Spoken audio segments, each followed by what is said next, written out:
রাহাত, এই রাহাত, খেতে আয় বাবা। আসছি মা, এই গেমটা শেষ করে নিই। কি রে, কথা কানে যাচ্ছে না? মানে গেমসটা মনে হচ্ছে ঢাকা থেকে চট্টগ্রাম যাচ্ছে। মনে হচ্ছে বিশ্বকাপের ফাইনাল খেলছে। আরে আরে চুপ করো, আমার দল হেরে যাবে।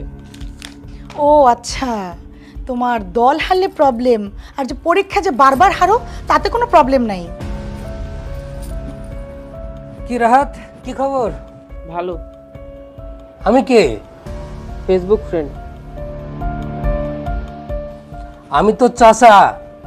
ও সরি চাচা, আমি ভাবছিলাম নতুন ফ্রেন্ড রিকোয়েস্ট। দেখেছো দেখেছো অবস্থা?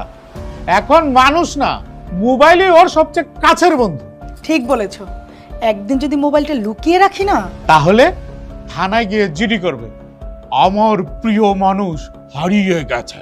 আরে আরে চার্জ শেষ, চার্জার কই চার্জার? ও আচ্ছা, পৃথিবী থেমে গেছে। তাহলে বাবা, এই সুযোগ একটু বাস্তব পৃথিবীতে ফিরে এসো। দেখো বাবা, মোবাইল ব্যবহার করো, তাতে কোনো ক্ষতি নেই, কিন্তু মোবাইল যেন তোমাদের ব্যবহার না করে। ঠিক বলেছো বাবা, আজকে থেকে মোবাইল কম, পরিবার বেশি। আমার লক্ষ্মী ছেলে, আমার স্মার্ট ছেলে। তাহলে চাচ্চু শোনো, এখন থেকে বেশি বেশি আর মোবাইল নয়, ঠিক আছে? ঠিক আছে। শোনো শোনো শোনো, মোবাইল ব্যবহার করো, কিন্তু মোবাইল যেন তোমাদের কাউকে ব্যবহার করতে না পারে।